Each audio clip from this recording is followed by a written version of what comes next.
Hey, moi c'est Choco, je suis une artiste autodidacte et aujourd'hui je viens pour vous montrer comment je dessine et colorie les cheveux de mes personnages sur Clip Studio Paint. Je vais essayer, et j'insiste bien sur le essayer, d'être rapide et efficace, donc ça risque d'être un petit peu dense, mais vous allez voir que la technique est super simple. Donc si jamais ça vous intéresse, à vos tablettes, on commence tout de suite. Bien évidemment, nous nous retrouvons sur Clip Studio Paint et vous pouvez voir que j'ai dessiné deux visages. Donc un premier ici de face, un second de 3/4 qui va me permettre de vous expliquer certains détails sur certains points. Mais surtout, vous pouvez voir que en vert, j'ai déjà dessiné le crâne. Le crâne, il va être hyper important parce qu'il va éviter qu'on fasse des trous, tout simplement, dans le crâne de notre personnage. Puisque par exemple, si je dessine les cheveux à partir d'ici, on va très vite se rendre compte que, si j'efface le crâne, ça fait vraiment un tout petit crâne à mon personnage. Donc le but, ça va être de construire notre coupe de cheveux autour de ce crâne en laissant une petite marge ici qui va en fait montrer le volume de la masse capillaire. Également, vous pouvez voir que pour ma part, je l'ai mis sur un calque séparé puisque ça me permet comme ça de le mettre ou de l'enlever selon si j'ai besoin de le voir ou pas. Et je l'ai mis en vert pour que vous puissiez justement faire la différence entre les différents éléments qu'on va ajouter au fur et à mesure. Et d'ailleurs, on va commencer par mettre nos premiers éléments sur un nouveau calque. Donc on va aller sur le calque qui est tout en haut, qui est celui des visages, et on va cliquer ici pour créer un nouveau calque. Donc ce calque se met directement au-dessus de celui qu'on avait sélectionné. Je vais double-cliquer sur le nom et je vais le renommer. Et par exemple, je vais l'appeler construction puisqu'on va construire des lignes de construction, tout simplement. Et donc là, le premier élément de construction que je vais venir mettre, c'est la ligne des cheveux, la ligne du front, appelez ça comme vous le souhaitez, mais c'est la ligne qui est ici en blanc qui va séparer le front du cuir chevelu. Alors cette ligne d'ailleurs, vous pouvez la mettre plus ou moins haut, par exemple ici en la remontant, mon personnage a un front qui est beaucoup plus conséquent. Également on peut changer la forme. Ici la ligne est vraiment arrondie, c'est assez classique, ça donne un effet plutôt soft au personnage, plutôt doux. Mais si je le souhaite, je pourrais très bien faire par exemple une ligne beaucoup plus en cœur, ou encore une espèce de forme en M. Généralement, c'est quelque chose qu'on va retrouver sur des personnages masculins. Ou alors, si je le souhaite, je peux carrément créer une sacrée calvitie à mon personnage. Tout ça pour dire que c'est un élément qui peut être assez important et assez intéressant pour tout ce qui est chara design. Et cette ligne blanche, tout comme la ligne du crâne, elle va nous servir en fait de guide, tout simplement. Je saurai comme ça que, voilà, il faut que mes cheveux partent à peu près de cette ligne blanche pour avoir quelque chose de régulier et éviter d'avoir des mèches qui soient comme ça trop longues, puis des mèches qui soient un peu plus courtes, puis carrément trop courtes, puis de nouveau plus longues. Et là, on se retrouve avec un énorme trou et c'est pas très esthétique. Deuxième élément que je viens poser, c'est une petite croix ou un rond, comme vous le souhaitez, pour signifier la base de la frange. Donc si jamais votre personnage n'a pas de frange, bien évidemment, inutile de le mettre, mais dans mon cas, je vais mettre des franges aux deux personnages. Pour ce personnage, on va partir d'une frange qui part de ce côté-là, donc je vais mettre une croix par exemple ici. Et pour ce perso, on va essayer de faire quelque chose qui est à peu près central, donc je vais faire par exemple une croix qui se trouve ici. Et donc comme j'ai dit, ça va servir de base, donc en fait toutes les mèches de la frange vont partir de ce point et hop, vont venir créer une frange. Et ça permet comme ça en fait d'avoir un point pareil assez régulier de départ pour la frange du personnage. Et ensuite je vais venir placer une autre ligne qui cette fois-ci va représenter la raie des cheveux. Donc vous pouvez la faire au milieu pour avoir, vous savez, une coupe très symétrique avec vraiment voilà les cheveux de manière égale de part et d'autre du visage. Ou alors vous pouvez mettre sur le côté pour avoir une coupe peut-être un peu plus asymétrique. Personnellement j'aime bien aligner la raie des cheveux avec la frange, donc c'est ce que je vais faire dans ce cas-là. Et d'ailleurs, ici, ça ne se voit pas trop parce qu'on est sur un personnage de face, mais si ici je souhaitais faire une raie, je ne devrais pas faire un trait droit comme ceci puisque le crâne est sphérique. Donc on va venir en fait tout simplement faire une petite courbe qui épouse la sphère du crâne. Mais pour ce personnage-là, je vais pas faire de raie puisque je vais faire une queue de cheval, donc je vais avoir une coupe comme ça de cheveux attachés et une coupe de cheveux détachés. Je souhaite faire une queue de cheval haute, comme je l'ai esquissée par pure habitude, et je souhaiterais du coup qu'elle parte à peu près d'ici, donc je vais faire une petite croix, comme pour la frange, ça va me permettre en fait de me donner une idée de la base de la queue de cheval. Et donc ces éléments roses que je viens de placer, donc la raie et la base de la queue de cheval, ça va avoir exactement le même effet que le point de la frange, ça va servir de base. Donc là par exemple, si j'avais mis ici une raie sur le côté à ce personnage-là, les cheveux partiraient d'ici, donc comme ceci, et ensuite il repartirait, hop, par-dessus le crâne, de l'autre côté du crâne, avec ici peut-être des cheveux qui partent plus vers l'arrière du crâne. Et une fois qu'on a tous ces éléments de construction qui sont faits, et bah écoutez, on est presque prêt à partir pour construire notre coupe de cheveux. Donc la première chose qu'on va faire, c'est qu'on va baisser l'opacité de ce calque, donc il suffit de jouer avec cette jauge, et on fait pareil pour le crâne. Comme ça nous permet de voir encore les éléments de construction qu'on a mis, mais également de voir ce qu'on est en train de dessiner. Donc je vais revenir sur le calque tout en haut, et je vais créer de nouveau un nouveau calque en cliquant ici, et je vais le renommer, par exemple, cheveux. Alors je me suis ratée, donc c'est un calque qui va s'appeler cheveux, désolé. Et donc là, on n'a plus qu'à construire la coupe de nos personnages. Mais avant de construire notre coupe de cheveux, j'ai envie de vous donner un tips qui est très simple, mais qui fait carrément la différence. En fait, ce tips, il consiste à tout simplement varier 3 paramètres. Le premier paramètre, ça va être la largeur. Et quand je parle de largeur, je parle de la largeur des mèches. Donc, au lieu d'avoir des mèches qui soient comme ceci, quasiment toutes égales les unes aux autres, on va avoir des mèches qui sont un peu plus épaisses, des mèches plus fines, des mèches plus épaisses, on peut en mettre 2 fines l'une après l'autre, on peut en mettre une nouvelle plus épaisse, une encore plus épaisse, et voilà, on a quand même quelque chose qui est un peu plus irrégulier et déjà un peu plus sympa. Mais le deuxième paramètre qui va vraiment nous aider, ça va être également la longueur. Donc cette fois-ci, vous l'aurez compris, on va avoir des mèches qui seront plus longues que d'autres, et d'autres plus courtes par conséquent.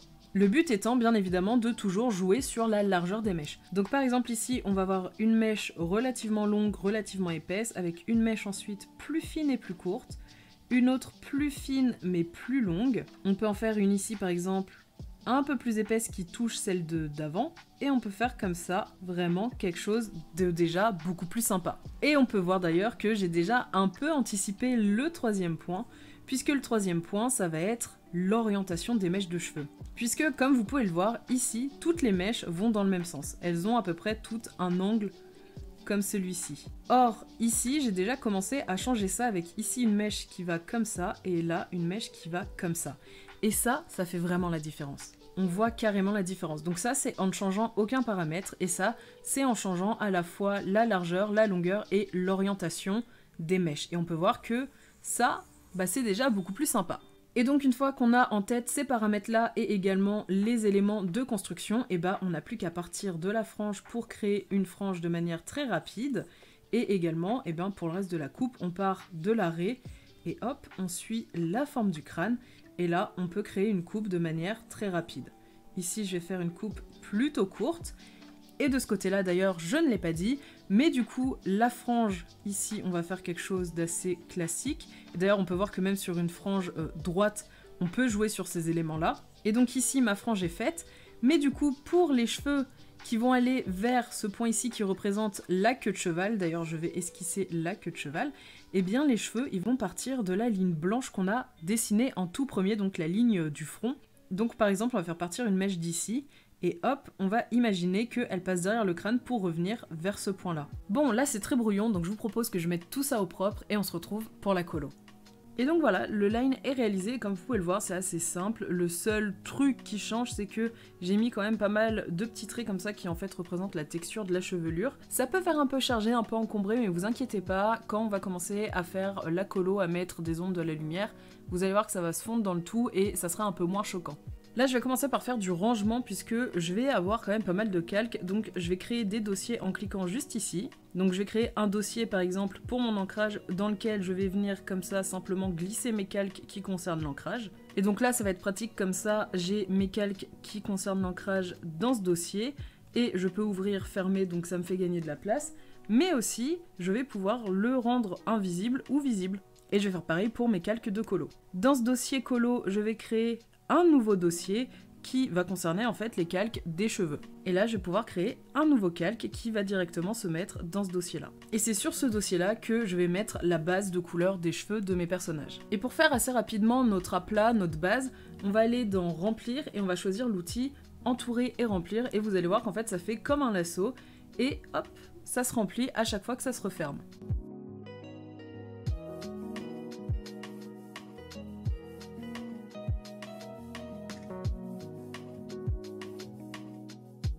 Donc voilà, la base est terminée, on va créer un nouveau calque pour faire les ombres et on va cliquer ici. Donc ça correspond au masque d'écrêtage et comme vous pouvez le voir, il y a une petite barre rose qui est apparue et cette barre rose signifie en fait que mon calque dépend du calque de référence qui est celui en dessous, qui est celui-ci. Pour le dire de manière très simple, ça signifie que sur ce calque en masque d'écrêtage, je ne vais pas pouvoir dépasser de ce qui a été fait sur le calque de référence. Vous pouvez voir que effectivement, je vais un petit peu n'importe où et pourtant, la couleur n'apparaît que là où j'avais déjà colorié en dessous. Et on peut vérifier ça en désélectionnant et en enlevant l'option, et effectivement la couleur réapparaît absolument partout. Donc c'est très pratique, ça évite de devoir faire attention à ne pas dépasser, comme ça voilà, on fait ça de manière sereine, sans se stresser. Mais pour les réglages du calque, c'est pas terminé, puisque on va aller ici dans les modes du calque, et on va choisir le mode produit.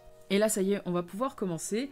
On va venir sélectionner notre couleur de base en appuyant sur Alt, ça fait apparaître la pipette, ou alors vous pouvez la choisir ici. Et on va venir tout simplement mettre de l'ombre là où il y en a besoin. Et vous pouvez voir d'ailleurs que la couleur elle est plus sombre que la couleur de base puisque on est en mode produit. Vous pouvez utiliser l'outil de votre choix. Moi pour ma part j'utilise très souvent les aquarelles. Là pour le coup je suis partie sur de l'aquarelle opaque et je vais placer mes ombres de manière relativement grossière. Et donc voilà ce que ça donne. Comme je l'ai dit, on fait ça vraiment de manière très grossière, il n'y a pas besoin d'aller dans les détails. Ce que je vais faire, c'est que je vais changer la couleur du line ici, puisque vous pouvez voir que le line est plus clair que la couleur des cheveux, donc ça fait un peu bizarre. Donc je vais aller hop sur mes quelques lines, je vais choisir mon calque des cheveux, et je vais verrouiller les pixels, donc comme ça je ne pourrai pas dépasser de ce que j'ai déjà fait sur ce line. Et avec un outil du style plume G, hop, je vais pouvoir repasser sur ce que j'ai déjà fait. Et donc mon line change de couleur. Et j'ai fait pareil du coup pour les sourcils et les cils, puisque je suis partie de ces gens affreux qui font apparaître les yeux, les cils, les sourcils au travers des cheveux, ce qui est strictement pas réaliste. Revenons-en à la colo de nos cheveux, donc on revient sur notre calque, on va choisir le même outil, donc aquarelle opaque, et cette fois-ci c'est la couleur qui va changer puisque je vais prendre en fait l'outil transparent, et ça va avoir l'effet d'une gomme. Comme vous pouvez le voir, ça efface ce que j'ai fait, mais en même temps ça garde les propriétés du pinceau. Par exemple, si je prends cet outil pointillisme, vous pouvez voir qu'on voit bien la texture du pinceau. Et donc là, avec une taille un peu plus fine, je vais venir pouvoir en fait créer de nouvelles mèches qui vont venir détailler la chevelure. C'est pour ça que je vous ai dit, on n'a pas besoin de faire un truc ultra détaillé au départ, puisque c'est à cette étape-là en fait que je vais vraiment venir créer les petites mèches et du coup donner un peu plus de sens à cette chevelure et surtout plus de détails en fait. Donc voici ce que ça donne une fois que les ombres sont posées. On va venir créer un nouveau calque qui est également en masque d'écrêtage et qu'on va mettre sous le calque des ombres. Et on va changer le mode pour mettre soit en mode écran, soit en mode ajouter éclat. Moi je veux quelque chose d'un peu plus intense, donc je vais aller sur ajouter éclat, mais attention, selon la couleur que vous utilisez en base, ça peut donner un effet un peu fluo qui est pas vraiment très très beau. Mais nous, vu les couleurs qu'on a, vous allez voir que voilà, ça rend très très bien, et même si j'utilise du presque blanc, on peut voir que ça ne fait pas de couleur étrange, donc je ne vais pas avoir de soucis pour utiliser ce mode. Et là, je vais faire exactement comme tout à l'heure avec les ombres, je vais venir en fait créer comme ça des mèches de lumière qui vont venir donner vraiment du volume aux cheveux et encore un peu plus de définition.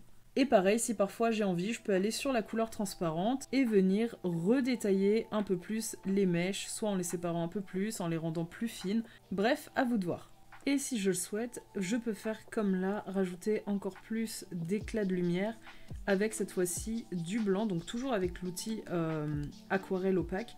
Alors c'est un outil qui prend en compte la couleur qui est en dessous, donc parfois ça fait pas du blanc comme là par exemple, mais c'est pas grave, ça va déjà rajouter un peu plus de lumière et moi c'est ce qui m'intéresse.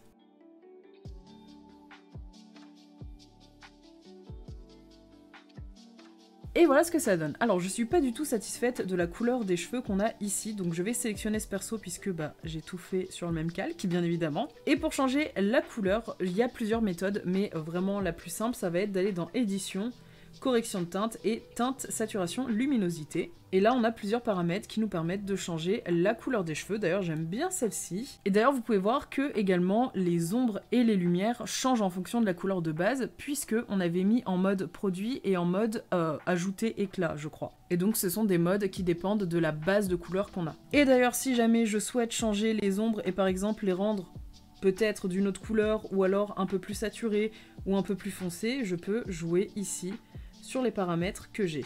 Comme j'ai changé la couleur de cheveux, je vais également changer la couleur du line. Je vais choisir l'une des couleurs les plus foncées qu'on a dans la chevelure, donc ça doit être quelque part par ici.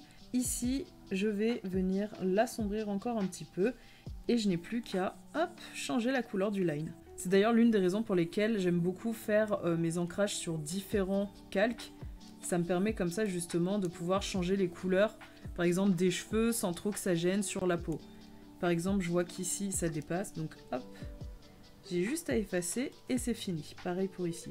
Et voici enfin le résultat final. Donc vous pouvez voir que c'est vraiment simple pour un résultat qui est franchement pas dégueu. Et puis j'espère que ça vous aura aidé, c'est vraiment à la portée de tout le monde. Le résultat peut varier bien évidemment selon déjà la manière dont vous faites l'ancrage, si c'est plus ou moins détaillé par rapport à moi, et surtout si vous poussez plus ou moins la colo par rapport à ce que moi j'ai pu faire. En tout cas, le but c'est de vous aider et j'espère d'ailleurs que c'est le cas.